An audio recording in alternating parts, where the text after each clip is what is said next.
Bismillahirrahmanirrahim. Assalamualaikum warahmatullahi wabarakatuh. Nama saya Nur Khairul Nisa binti Khairul Anwar.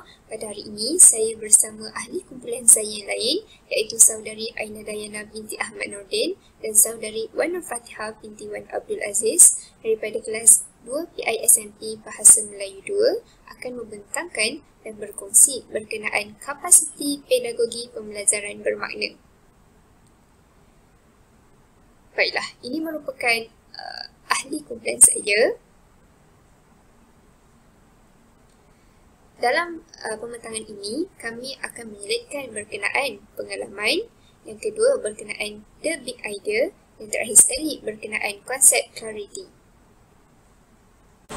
Baiklah, seterusnya ialah 6C pembelajaran bermakna. Yang pertama ialah komunikasi. Wujudnya komunikasi dua hala. Hal ini dapat dilihat semasa kami ingin melakukan ataupun kami ingin membuat pelaksanaan KIT ini, kami telah berbincang, kami mendengar dan memberikan respon antara satu sama lain, dan kami melakukan KIT ini berpandukan di SKP mengikut tahun yang difokuskan. Seterusnya ialah kreativiti. Kami melaksanakan KIT ini mengikut kreativiti kami masing-masing dan ini sangatlah berbeza antara satu sama lain. Namun kami telah meletakkan tema supaya kami punya KIT ini tidak tersasar ataupun berfokuskan dengan apa yang kami hendak mahukan. Baiklah, yang ketiga iaitu kolaboratif. Kolaboratif ini dapat dipupuk, dapat memupuk pembelajaran bermakna melalui kerjasama dalam kumpulan dan mewujudkan hubungan yang baik antara ahli kumpulan. Dan seterusnya, dari segi sasiah pula, sasiah juga memupuk ke arah pembelajaran bermakna, di mana sasiah yang baik berupaya dilahirkan ketika mereka mengadakan perbincangan mengenai KIT pembelajaran. 6C iaitu pembelajaran bermakna. Saya akan menerapkan pemikiran kritis dan kewarganegaraan. Okey, pemikiran kritis ni dapat dilihat dan dipupuk ketika kami semua menghasilkan KIT pembelajaran yang sesuai dengan keadaan murid serta menerapkan elemen-elemen seni yang telah kami pelajari dalam subjek SDP, iaitu seni muzik, pergerakan dan seni visual. Manakala dari segi kewarganegaraan, KIT persembahan atau KIT pembelajaran yang telah kami bina dapat memberi manfaat kepada murid-murid sebagai warga negara Malaysia dari aspek berupaya memajukan negara Malaysia. Kerana dengan adanya KIT pembelajaran yang dibina, yang dibuat daripada kumpulan kami yakin KIT ini dapat memudahkan murid-murid untuk belajar. Dan dari situ mereka berupaya untuk menjadi generasi yang memajukan negara. Baiklah, seterusnya ialah antara elemen utama yang hendak ditekankan dalam perkongsian KPPB ini ialah perkenaan pengalaman. Pertamanya, perkenaan pengalaman kami mempelajari kursus STP, iaitu Seni Dalam Pendidikan, dan kursus Murid dan Pembelajaran. Baiklah, daripada pembelajaran kami sepanjang mempelajari kursus Seni Dalam Pendidikan, kami dapat memahami tentang kepentingan pengaplikasian elemen-elemen seni dalam PDP. Antara elemen seni yang perlu diterapkan seperti elemen seni muzik, elemen seni visual dan elemen seni pergerakan. Elemen seni ini penting kerana ia berupaya meningkatkan keberkesanan di dalam kelas, di mana pelajar akan lebih seronok semasa pembelajaran dilaksanakan. Baiklah, daripada kursus murid dan pembelajaran pula, kami dapat memahami tentang psikologi pelajar di dalam kelas. Baiklah, psikologi ini dari segi perkembangan kecerdasan emosi pelajar, perkembangan kognitif, perkembangan pemikiran, dan ternyata kursus murid dan pelajar ini sangat penting, di mana kami dapat lihat daripada pengalaman kami semasa menjalankan PBS, kami dapat mengenal pasti tahap perkembangan psikologi pelajar dalam kelas melalui tingkah laku dan respon mereka terhadap guru. Baiklah, sepanjang mempelajari dua kursus ini, ternyata pada kami antara cabaran yang kami lalui ialah disebabkan pembelajaran ini dilaksanakan secara atas talian, ia agak kurang memuaskan kerana pada pendapat kami kursus ini lebih seronok dan berkesan jika dilaksanakan secara bersemuka. Kerana saya pasti banyak aktiviti yang melibatkan seni seperti aktiviti nyanyian, aktiviti berlakon, aktiviti menari dan sebagainya yang boleh kami lakukan bersama-sama. Baiklah, dari segi kursus murid dan pembelajaran pula, saya pasti sudah tentu sekiranya kursus ini dijalankan secara bersemuka, tentu terdapat lebih banyak maklumat dan perkongsian yang menarik yang kami dapat daripada pensyarah berkenaan cara-cara untuk lebih memahami pelajar di dalam kelas.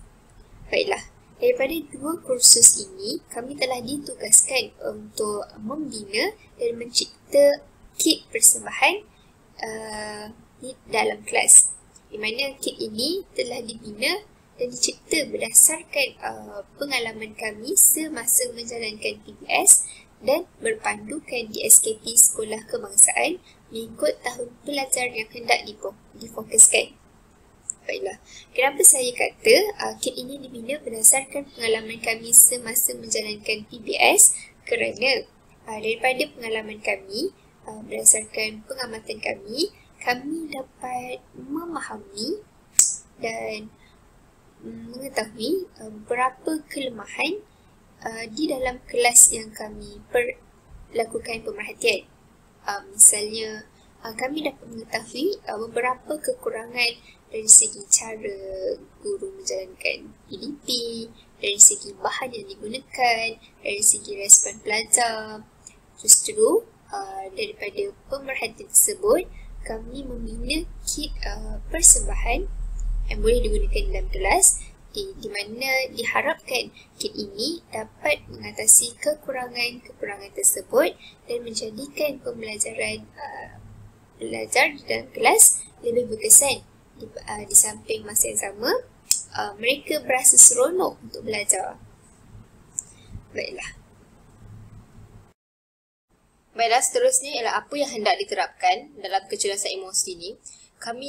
Kit persembahan ini kami memfokuskan ataupun kami mensasarkan untuk menguruskan kecerdasan emosi murid dan dalam pada masa yang sama, kami untuk menerapkan pengetahuan kesihatan dan kebersihan yang hal ini bersesuaian dengan situasi semasa sekarang iaitu pandemik COVID-19.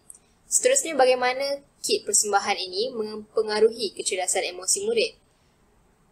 Terdapat ketiga-tiga elemen seni yang berupaya untuk merangsang emosi positif dalam diri murid. Seterusnya adalah semasa proses pembelajaran dan pengajaran dilakukan. Perkara ini akan menjadikan kelas tersebut menjadi lebih seronok dan murid-murid dapat berupaya ataupun dapat untuk menarik minat murid supaya untuk lebih fokus terhadap aktiviti yang dilaksanakan.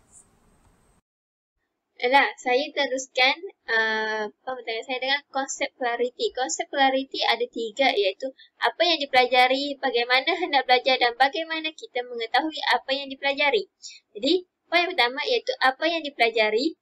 Melalui kursus STP, kami dapat mempelajari bahawa terdapat elemen-elemen seni yang perlu diterapkan dalam PDP seperti seni muzik, seni visual dan seni pergerakan.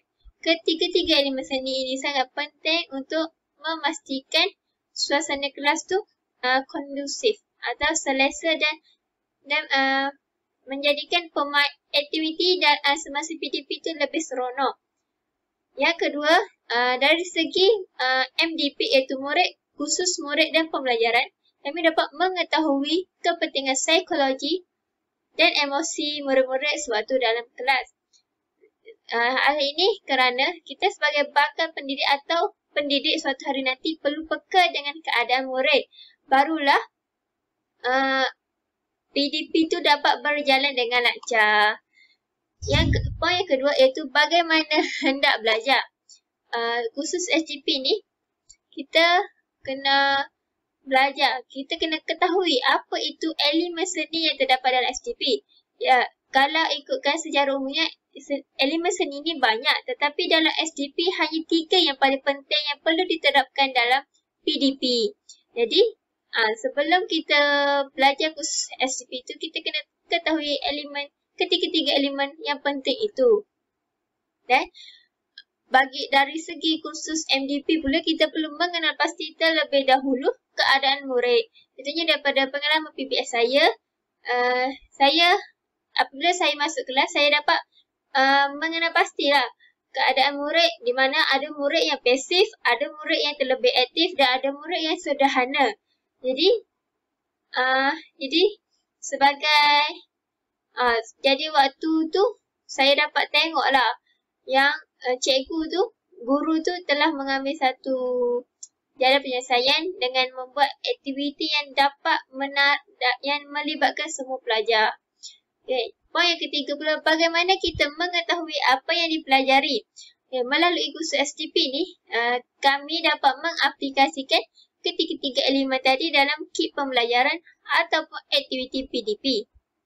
Okay, contohnya, dalam kit kami, ada seni visual seperti gambar pelangi, gambar warna-warna tu, lepas tu gambar dekat cube.